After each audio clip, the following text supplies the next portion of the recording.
तो सभी भाइयों एवं बहनों को नमस्कार। स्वागत है आपका आपके अपने चैनल सक्सेस जंक्शन एक कदम सफलता की ओर में। मेरा नाम है अतुल शुक्ला और हम लेकर के आ गए हैं आपके लिए मध्य प्रदेश पुलिस भर्ती, जिसमें आपकी एमपी एसआई, एएसआई, कांस्टेबल, इन सभी भर्ती परीक्षाओं की दृष्टि से अति महत्वपूर्ण टॉपिक है। जैसा कि आप लगातार देख रहे हैं, जो नई कंपनी आपकी एपटेक आई है, वो कुछ ऐसे टॉपिक हैं जहां से 3-3, 4-4, 5-5 तक प्रश्न पूछ रहे हैं। उनमें से आपका एक टॉपिक है प्रिज्म एवं इंद्रधनुष वर्ण विक्षेपण। यहाँ से भी हर शिफ्ट में कम से कम 2 से 3 प्रश्न पूछे जा रहे हैं। साइंस आप देख रहे हैं, 12 से 15 नंबर का साइंस आ रहा है।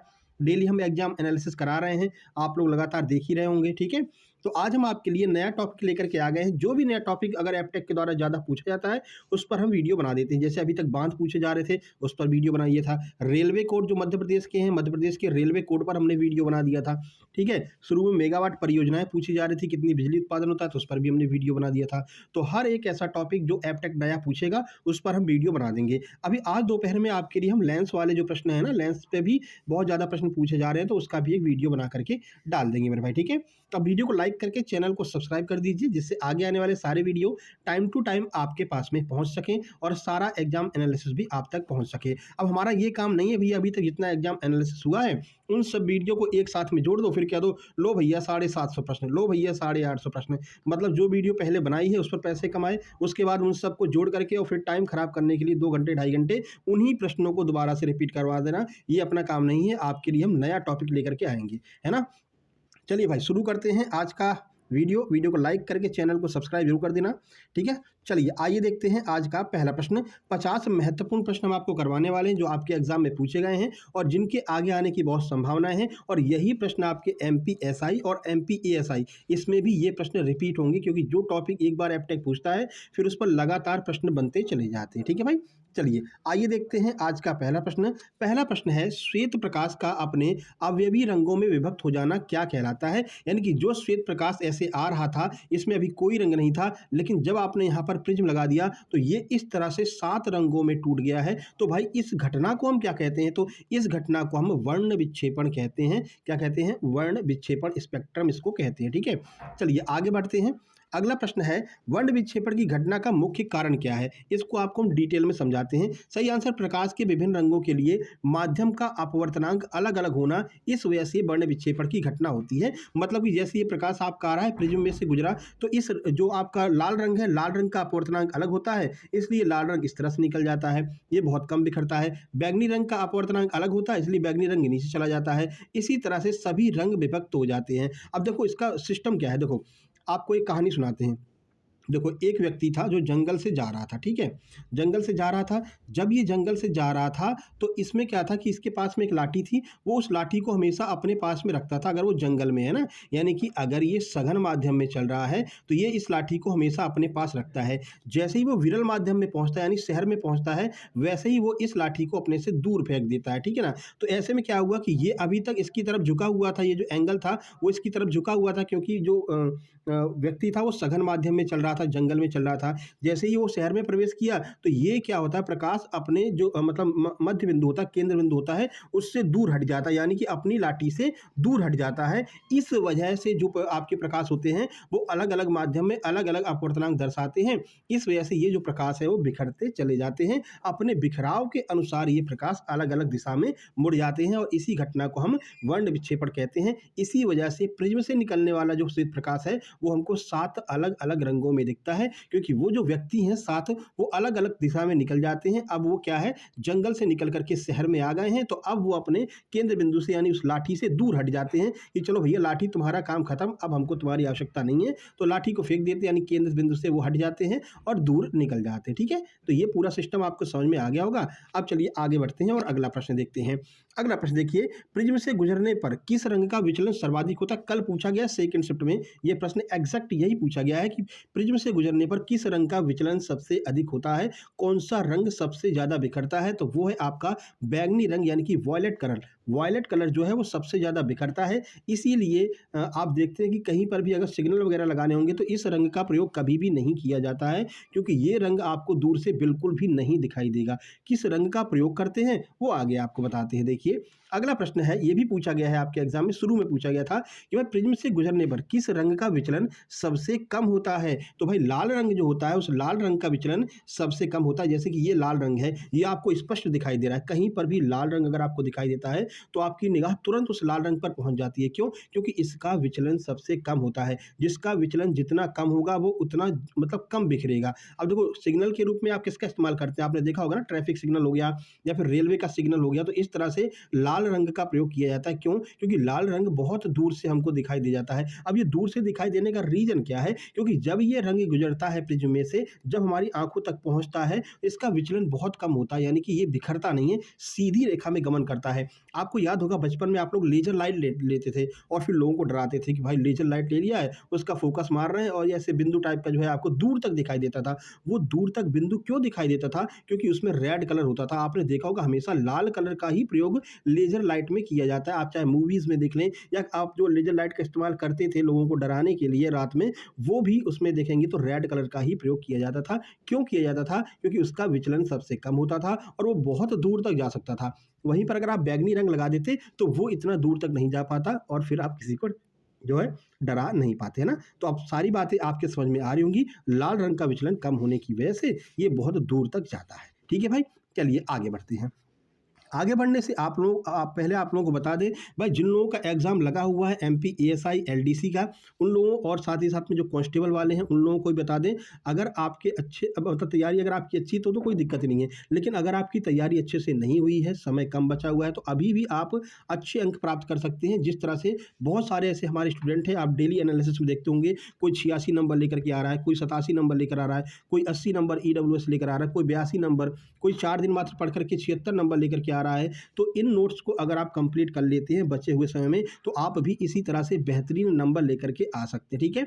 तो एमपी पुलिस कांस्टेबल के कंप्लीट सुपर सिलेक्शन नोट्स, जिसमें आपको गणित, रीजनिंग, सामान्य ज्ञान, विज्ञान, एमपीजी के इन सब के कंप्लीट नोट्स मिलेंगे। साथ ही साथ में सबका प्रैक्टिस सेट मिलेगा। ठीक है? इसके अलावा जितनी भी मैराथन कराई हैं, उन सारी मैराथन की आपको पीडीएफ मिलेगी। जितना भी एग्जाम एनालिसिस कराया, उन सब एग्जाम एनालिसिस की पीडीएफ मिलेगी। जो भी नया टॉपिक एपटेक पूछ रहा है, जैसे कि डैम हो गए, रेलवे कोड हो गए, और ये आपका लेंस हो गया, ये आपका क्या कहते हैं प्रतिरोध हो गया, इन सब की पीडीएफ आपको एक साथ में इसी वाले जो है नोट्स में मिल जाएगी। ठीक है?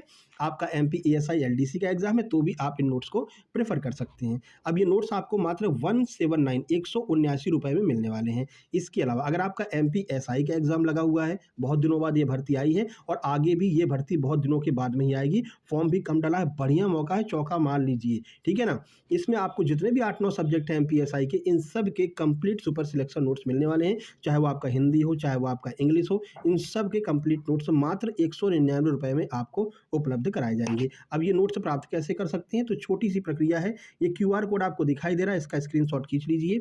अगर आपको एमपी कांस्टेबल या फिर एएसआई एलडीसी के नोट्स चाहिए, तो मात्र 179 रुपए का पेमेंट करना है। अगर आपको एमपी एसआई के नोट्स चाहिए, तो मात्र 199 का पेमेंट करना है। अगर आपको ये दोनों नोट्स एक साथ में चाहिए, तो मात्र 300 रुपए का पेमेंट करना है इसी क्यूआर पर। ठीक है? उसके बाद में इस पेमेंट का स्क्रीनशॉट इस व्हाट्सएप नंबर 7052547003 इस पर आपको सेंड कर देना है। जैसे आप स्क्रीनशॉट सेंड करेंगे, तुरंत की तुरंत आपको कंप्लीट सुपर सिलेक्शन नोट्स जो भी आप मंगाएंगे, वो आपको सेंड कर दिए जाएंगे और आपको व्हाट्सएप ग्रुप में जोड़ दिया जाएगा, जहां पर आपको आगे की सारी नई पीडीएफ मिलती रहेंगी। इसके बाद में एमपी एसआई के लिए हिंदी और इंग्लिश की क्लासेस भी चालू करेंगे, उसकी भी प्रैक्टिस करवाएंगे और एएसआई वालों की भी प्रैक्टिस करवाएंगे। ठीक है ना? तो जल्दी से नोट्स लेकर के शामिल हो जाइए इस ग्रुप में और बढ़िया से अपनी तैयारी कीजिए। वर्दी की तैयारी, इस बार एक वर्दी आपके पास होनी चाहिए, चाहे वो एएसआई एलडीसी की हो, चाहे 2 स्टार हो, चाहे फिर एमपी पुलिस की हो। ठीक है भाई? चलिए अब आगे बढ़ते हैं और अगला प्रश्न देखते हैं। ये रहा अगला प्रश्न।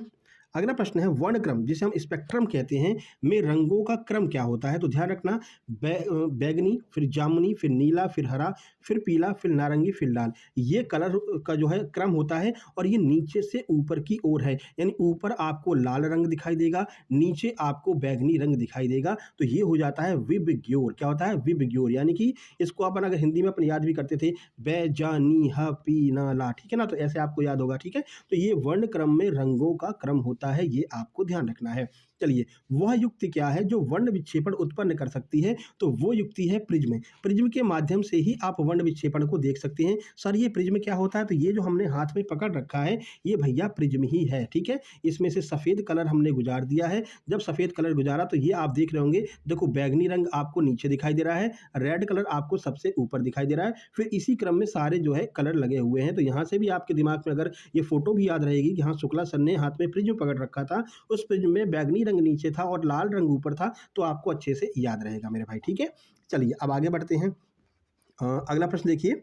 अगला हो गया भाई, वर्ण विक्षेपण के बाद प्राप्त रंगीन पट्टी क्या कहलाती है? यानी कि ये जो वर्ण विक्षेपण के बाद में इस पर हम रंगीन पट्टी प्राप्त करते हैं अलग अलग कलर की, तो इसको हम क्या कहते हैं? इसको हम कहते हैं वर्णक्रम, इसको हम स्पेक्ट्रम कहते हैं। क्या कहते हैं? स्पेक्ट्रम या फिर वर्णक्रम कहते हैं हिंदी में। अगला प्रश्न, किस वैज्ञानिक ने सर्वप्रथम प्रिज्म का उपयोग करके सूर्य के प्रकाश का वर्णक्रम प्राप्त किया था? तो सर आइजैक न्यूटन ने सबसे पहले, अब ये देखो ये बहुत कम लोगों को याद रहता है, ये अगर ऑप्शन में आपको सर आइजैक न्यूटन आ जाएगा ना, तो आपके दिमाग में तो आएगा, अरे इन्होंने तो वो 3 लॉ दिए थे, 3 नियम दिए थे, ये तो हो ही नहीं सकता, आप यही सोचोगे। लेकिन मेरे भाई, इन्होंने ही खोज की थी, किसकी? सबसे पहले प्रिज्म से श्वेत प्रकाश को गुजार करके 7 रंगों को इन्होंने ही प्राप्त किया था, ठीक है? आपके दिमाग में वो सेब वाला एग्जाम्पल रहता है, सिर पर सेब गिरा था, फिर उन्होंने ग्रेविटेशन की खोज की थी और आपके गुरुत्वाकर्षण की खोज की थी। ये प्रिज्म से क्या करेंगे, लेकिन ध्यान रखना, प्रिज्म में 7 रंग सबसे पहले सर आइजैक न्यूटन ने ही प्राप्त किए थे। अगला प्रश्न, न्यूटन ने यह सिद्ध करने के लिए क्या किया कि श्वेत प्रकाश 7 रंगों से मिलकर के बना हुआ है? तो इन्होंने एक प्रिज्म से प्राप्त स्पेक्ट्रम को दूसरे उल्टे प्रिज्म से गुजारा, जिससे पुनः श्वेत रंग प्राप्त हुआ। उन्होंने क्या हो गया, लोगों ने कहा, अरे हाँ तुम तो ऐसे ही बोलते रहते हो, ऐसा थोड़ी होता है। उन्होंने कहा एक काम करो, देखो मैं 2 प्रिज्म ले रहा हूँ, एक प्रिज्म ये है और एक प्रिज्म ये है, ठीक है? यहाँ से हमने श्वेत प्रकाश गुजारा, अब ये श्वेत प्रकाश अपने रंगों में टूट गया, 7 रंगों में, ठीक है? इन्होंने एक बड़ा प्रिज्म यहाँ पर भी लगा दिया। अब ये जो प्रकाश था ना 7 रंग वाला, उसको इस प्रिज्म से गुजारा, तो जैसे ही इस प्रिज्म से गुजारा तो आगे जो उनको वो मिला, रंग मिला, वो श्वेत प्रकाश फिर से मिल गया, जैसा यहाँ पर था वैसा यहाँ पर है। तो लोगों को यकीन हो गया कि हाँ भैया यार, बात तो सही कह रहे हैं ये, कि यहाँ से अगर श्वेत प्रकाश गुजारोगे 7 रंगों में टूटता है, इन 7 रंगों को वापस से प्रिज्म से गुजारोगे तो ये फिर से श्वेत प्रकाश हो जाता है। यानी कि ये बिल्कुल सही बात है कि श्वेत प्रकाश 7 रंगों से मिलकर के बना होता है। ठीक है मेरे भाई, आगे बढ़ते हैं। अगला प्रश्न देखिए, प्रिज्म में प्रकाश के किस गुण के कारण विचलन होता है? ऐसा कौन सा गुण होता है प्रिज्म में जिसकी वजह से प्रकाश का विचलन हो जाता है, प्रकाश अपने 7 रंगों में टूट जाता है? तो ये होता है अपवर्तन। ये भी पूछा गया कि कौन सा गुण है? अपवर्तन, रिफ्रैक्शन की वजह से 7 रंगों में प्रकाश बिखर जाता है, ठीक है? अगला, कोणीय वर्ण विक्षेपण क्या होता है? एंगुलर डिप्रेशन क्या होता है? तो भाई किन्हीं 2 रंगों की निर्गत किरणों के बीच का कोण, यानी कि जो 2 कलर ऐसे चले गए हैं, इनके बीच में जो एंगल बना है, इसी को हम कोणीय वर्ण विक्षेपण कहते हैं, एंगुलर डिस्प्रेशन कहते हैं। अगला प्रश्न, श्वेत प्रकाश में कितने रंग निहित होते हैं? ये प्रश्न आपके एमपी पुलिस में पूछा गया है। तो 7 रंग जो हैं वो श्वेत प्रकाश में होते हैं, अभी आपको बता भी चुके हैं। अगला प्रश्न, क्या निर्वात में प्रकाश का वर्ण विक्षेपण हो सकता है? बिल्कुल नहीं हो सकता। निर्वात में प्रकाश का वर्ण विक्षेपण नहीं होगा। निर्वात का अर्थ है कि ऐसा कोई कमरा जिसमें कोई भी गैस नहीं है, मतलब जो वायु है उसमें कोई गैस नहीं है, मतलब वहाँ पर वायु ही उत्पन्न नहीं है। जब वायु ही नहीं है, कोई गैस भी नहीं है, पूरा निर्वात है, तो यहाँ पर कैसे प्रकाश का वर्ण विक्षेपण होगा? प्रकाश का वर्ण विक्षेपण खाली मतलब कि निर्वात में, वैक्यूम में प्रकाश का वर्ण विक्षेपण नहीं होता है। अगला, किसी माध्यम का अपवर्तनांक किस रंग के प्रकाश के लिए अधिकतम होता है? तो अगर अपवर्तनांक की बात करते हो, बैगनी रंग के प्रकाश के लिए अपवर्तनांक सबसे ज़्यादा होता है। इसीलिए बैगनी रंग का जो वर्ण विक्षेपण है, वो मतलब कि बैगनी रंग का जो बिखराव है वो सबसे ज़्यादा होता है। जिसका अपवर्तनांक जितना ज़्यादा होगा, उसका जो विक्षेपण होता है, यानी कि जो बिखराव होता है, उतना ज़्यादा होगा, ध्यान रखिए। अगला देखिए, किसी माध्यम का अपवर्तनांक किस रंग के प्रकाश के लिए न्यूनतम होता है? तो भाई जो बहुत कम बिखरेगा उसके लिए न्यूनतम होगा। तो लाल रंग के प्रकाश के लिए किसी भी माध्यम का अपवर्तनांक न्यूनतम होता है। इसी वजह से लाल रंग बिखरता नहीं है, दूर से हमको दिखाई देता है। स्पष्ट रूप से आपके समझ में आ रहा होगा। अगर समझ में आ रहा हो तो वीडियो को लाइक कर दीजिए, चैनल को सब्सक्राइब कर दीजिए, और जो लोग एमपीएसआई एएसआई की तैयारी कर रहे हैं उनके पास में इसको सेंड कर दीजिए।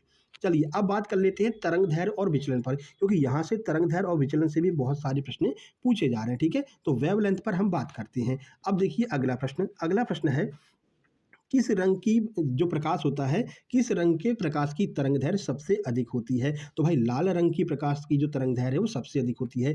जिस रंग की तरंग दैर्घ्य जितनी ज़्यादा होगी, वो रंग उतनी दूरी तक यात्रा तय कर सकेगा। अब लाल रंग की तरंग दैर्घ्य ज़्यादा होती है, इस वजह से लाल रंग बहुत दूर से हमको दिखाई देता है। याद रखना, ऐसे याद रखो, ये भाई तरंग दैर्घ्य जो है वो एक तरह से पेट्रोल का काम करती है। जिस गाड़ी में जितना ज़्यादा पेट्रोल होगा, वो गाड़ी उतनी दूर तक जाएगी। यानी जिस रंग की तरंग दैर्घ्य जितनी ज़्यादा होगी, वो जो रंग है वो उतने दूर तक जो है यात्रा करेगा। तो भाई लाल रंग की तरंग दैर्घ्य सबसे अधिक होती है, यानी कि लाल रंग में पेट्रोल सबसे ज़्यादा होता है, इसलिए लाल रंग की गाड़ी जो है वो दूर तक यात्रा कर रही है। ऐसे याद रख सकते हैं। अगला, किस रंग के प्रकाश की तरंग दैर्घ्य सबसे कम होती है? तो आप जानते हैं बैंगनी रंग के प्रकाश की तरंग दैर्घ्य सबसे कम होती है, जिसकी वजह से बैंगनी रंग का जो प्रकाश है वो तुरंत बिखर जाता है और बहुत कम दूरी तय कर पाता है। बैंगनी रंग का जो एवरेज होता है बहुत कम होता है। ठीक है, ऐसे आपको याद रखना है।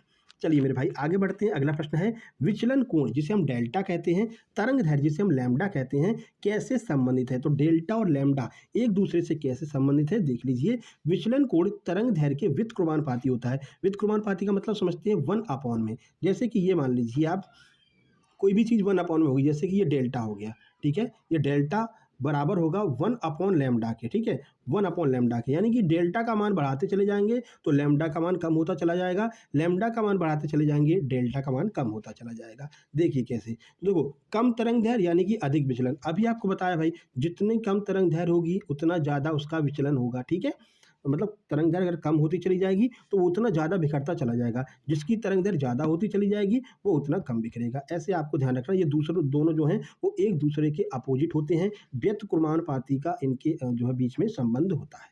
ठीक है, आगे बढ़ते हैं।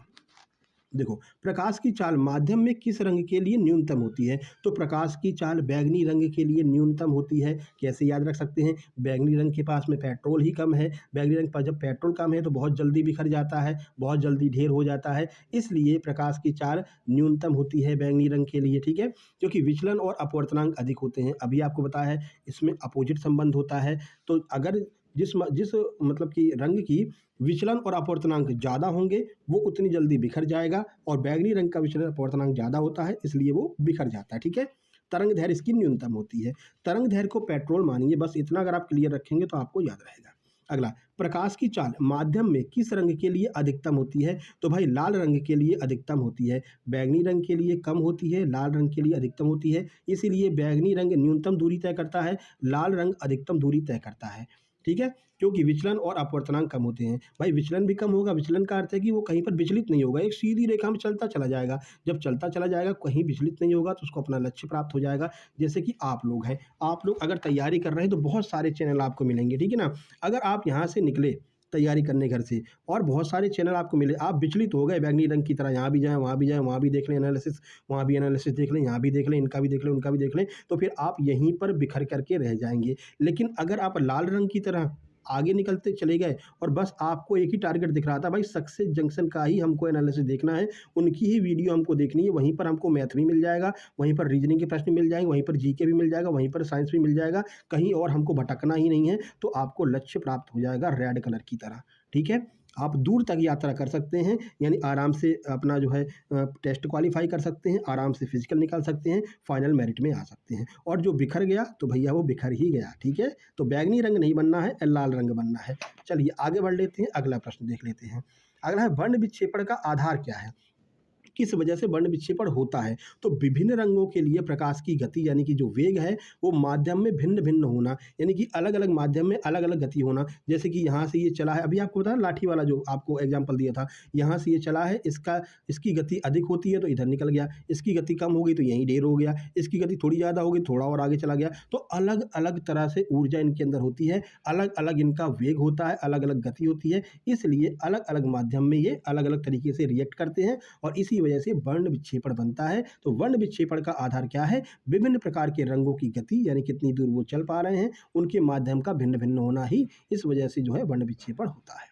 आगे बढ़ते हैं, स्पेक्ट्रम के किस सिरे पर ऊर्जा सबसे अधिक होती है? तो देखो बैगनी सिरे पर जो है वो ऊर्जा अधिक होती है। क्यों? क्योंकि कम तरंग दैर्घ्य होती है। भाई ये कम दूर तक जाएगा, इसको दूर जाना ही नहीं है, तो वो क्या करता है, शुरू में ही अपनी पूरी ऊर्जा लगा देता है। अब जैसे आप मानो, ये देखो ये चक्कर है आपका क्या 800 मीटर का, ठीक है, 400 मीटर का चक्कर होता है। आपको अगर 2 चक्कर लगाने हैं, तो आप उसी हिसाब से चलोगे ना भैया हमको 2 चक्कर लगाने हैं, ठीक है? तो पहला वाला जो चक्कर है, वो थोड़ा-सा मीडियम में चलेंगे और लास्ट में पूरी शक्ति अपनी झोंक देंगे। तो ये इस तरह से होता है, ठीक है? लेकिन कुछ लोगों को मात्र एक ही चक्कर लगाना होता है, नए नवेले होते हैं क्योंकि इनको बैंगनी रंग बनना है, तुरंत ढेर हो जाना है, तो पहले चक्कर में खींच देंगे, सबको पीछे छोड़ देंगे। जैसे ही दूसरा चक्कर चालू हुआ, तो यहाँ तक गए, उसके बाद अरे भैया अब नहीं तो हो गए, अब नहीं चल पाएँगे, ठीक है ना?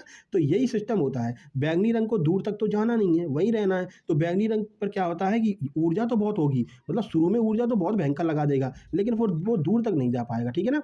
तो कम तरंग दैर्घ्य यानी कि कम पेट्रोल, कम दूर तक इसको जाना है और अधिक आवृत्ति है, शुरू में इसने पूरी ऊर्जा लगा दी है, इसलिए आपको बैंगनी वाले सिरे पर सबसे ज़्यादा ऊर्जा का एहसास होगा क्योंकि ये शुरुआत में ही पूरी ऊर्जा लगा देता है, ठीक है?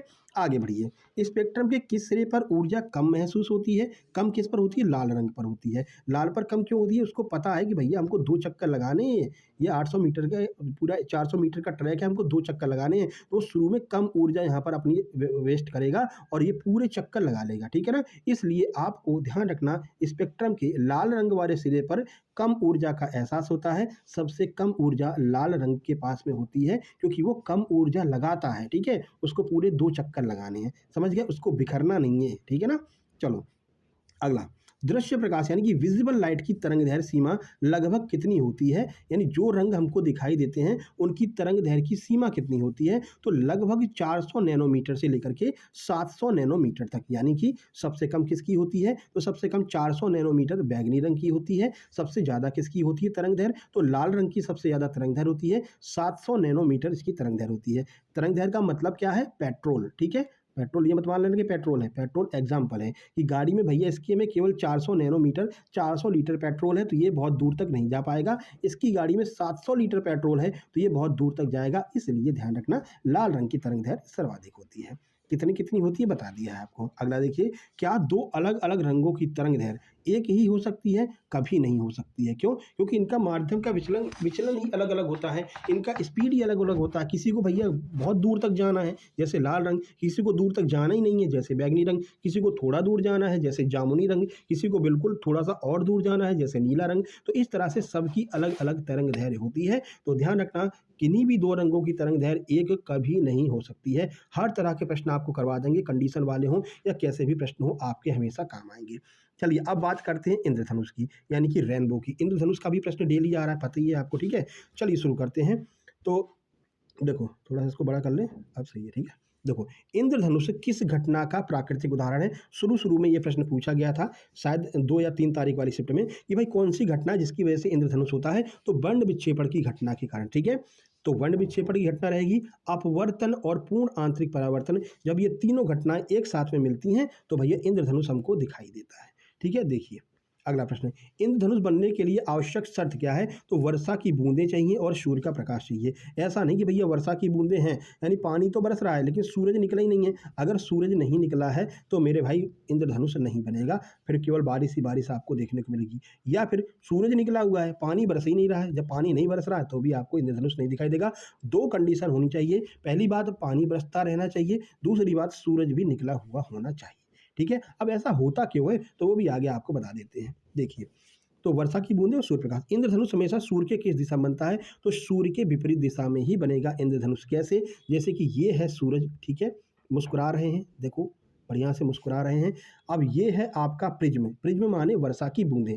वर्षा की बूंदें यहाँ पर प्रिज्म की भांति कार्य करेंगी। यहाँ से इनका प्रकाश चला सूरज का, इस प्रिज्म में से गुजरता है, यानी कि वर्षा की बूंदों में से गुजरता है, फिर ये 7 रंगों में विभक्त हो जाता है, ठीक है? जब 7 रंगों में विभक्त हो जाता है तो यहाँ पर जो हमको पट्टी प्राप्त होती है वो हम कहते हैं कि भैया इंद्रधनुष बना हुआ है। आज तो बड़ा सुहाना सुहाना मौसम हो गया है, मौसम एकदम गार्डन गार्डन, दिल एकदम गार्डन गार्डन हो गया है। तो इसी वजह से होता है, क्योंकि सूरज से जो निकलने वाली प्रकाश होती है वो वर्षा की बूंदों में वर्ण विक्षेपण की घटना के फलस्वरूप 7 रंगों में टूट जाती है मेरे भाई। तो अब देखो, सूर्य की विपरीत दिशा में ही हमेशा इंद्रधनुष बनेगा, सूर्य की दिशा में कभी इंद्रधनुष नहीं बनेगा, ठीक है? आगे बढ़ते हैं। इंद्रधनुष हमेशा सूर्य की दिशा में दिखाई देता है, तो सूर्य के विपरीत दिशा में इसको दिखाई देता है। अगला प्रश्न है, इंद्रधनुष के निर्माण में पानी की बूंदें किसका कार्य करती है? तो अभी आपको बताया है, पानी की बूंदें प्रिज्म का कार्य करती हैं। ये प्रश्न भी आपके एमपी पुलिस में अभी पूछा गया रिसेंट वाले एग्जाम में, ठीक है, कि वर्षा की बूंदें किसका कार्य करती हैं? प्रिज्म का कार्य करती हैं। एक प्रश्न आया था कि प्रिज्म हमको कैसे दिखाई देगा? सूर्य की तरफ हमारी पीठ होनी चाहिए कि चेहरा होना चाहिए? तो सूर्य की तरफ पीठ होनी चाहिए। हो सकता है आगे हमने इस प्रश्न को लिया है।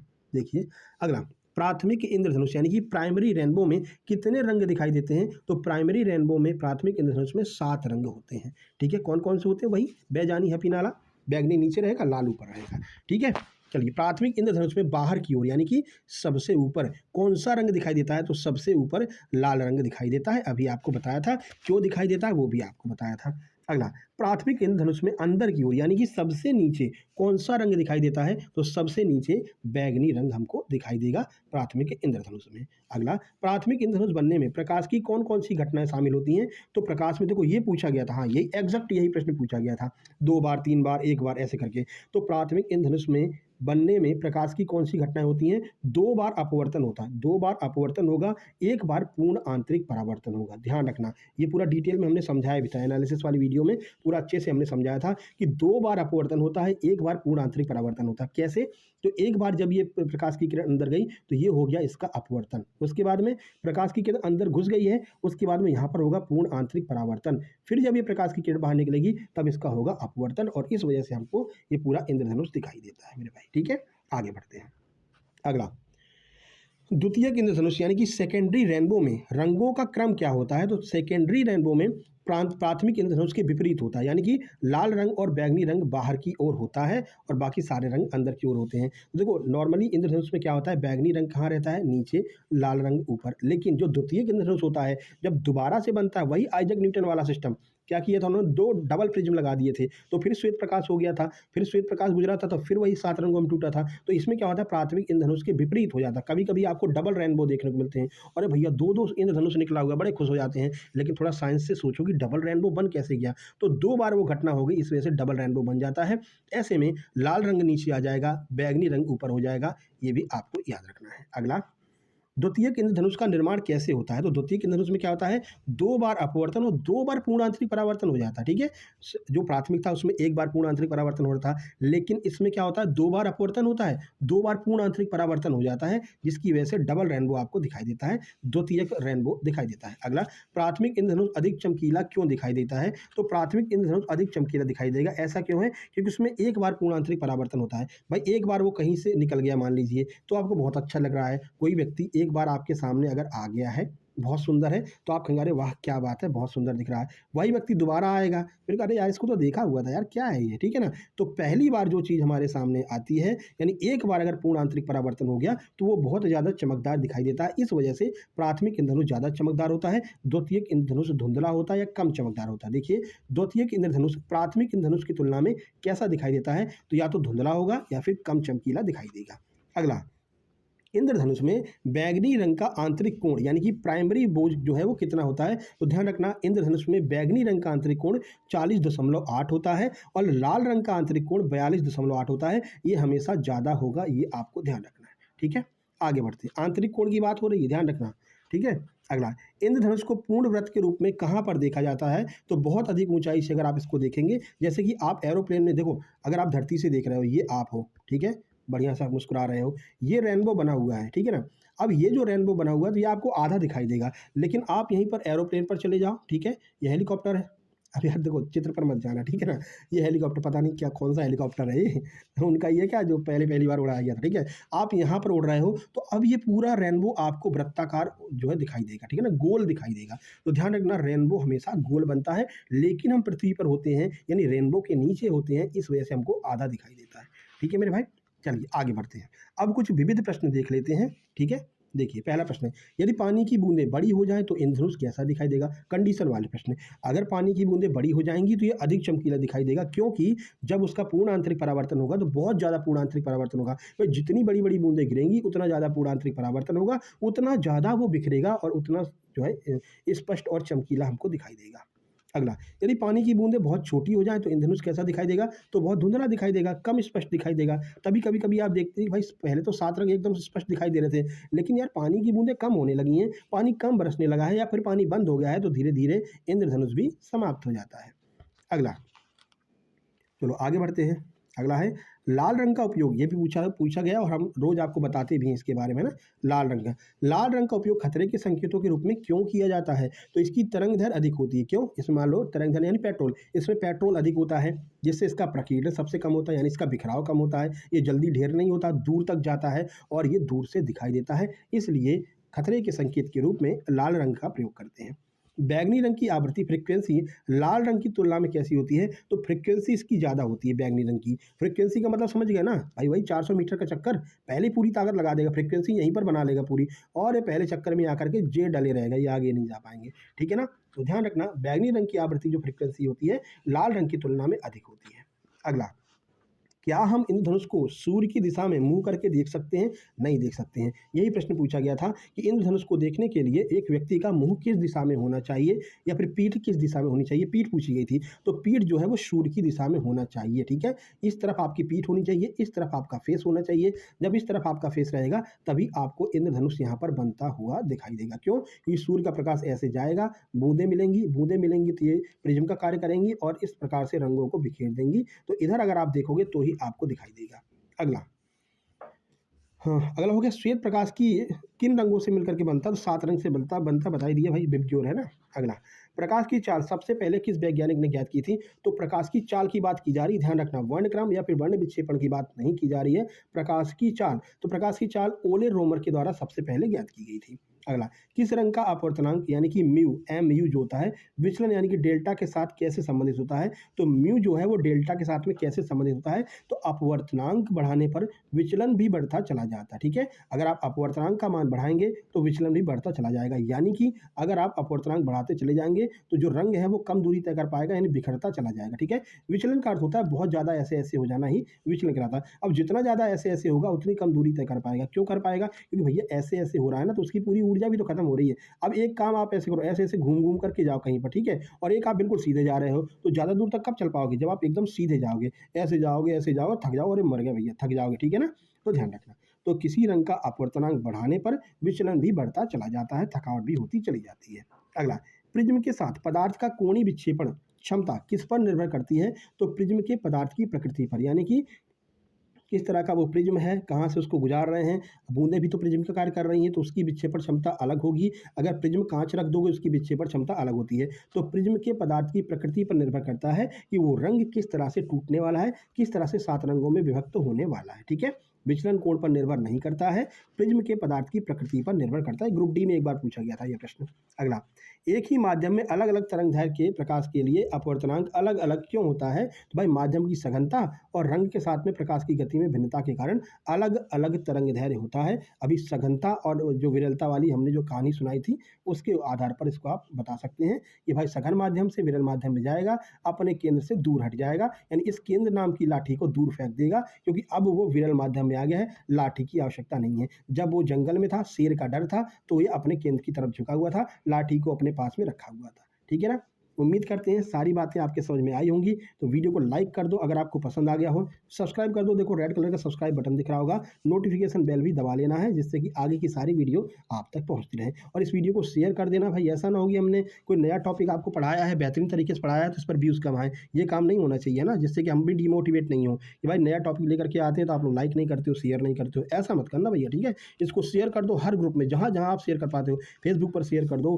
ठीक है ना, व्हाट्सएप पर शेयर कर दो, अपने किसी भी ग्रुप में शेयर कर दो, जो स्टडी ग्रुप है वहाँ पर शेयर कर दो, जिससे सबको पता चल जाए कि भैया बेहतरीन कंटेंट आपको यहाँ पर डिलीवर किया जा रहा है। व्हाट्सएप नंबर 7052547003, इस पर मैसेज करके आप अपने नोट से प्राप्त कर सकते हैं। ठीक है, Telegram channel success junction live के नाम से है, लाइव और डाल देंगे तो टेलीग्राम चैनल मिल जाएगा, वैसे लिंक हमने डिस्क्रिप्शन बॉक्स में लगा दी है। ठीक है, तो चलिए फिर मिलते हैं नेक्स्ट वीडियो में, आपको लेंस का वीडियो और करवा दें तो आपका एकदम क्लियर कट हो जाएगा। ठीक है भाई, तो तब तक के लिए नमस्कार, धन्यवाद।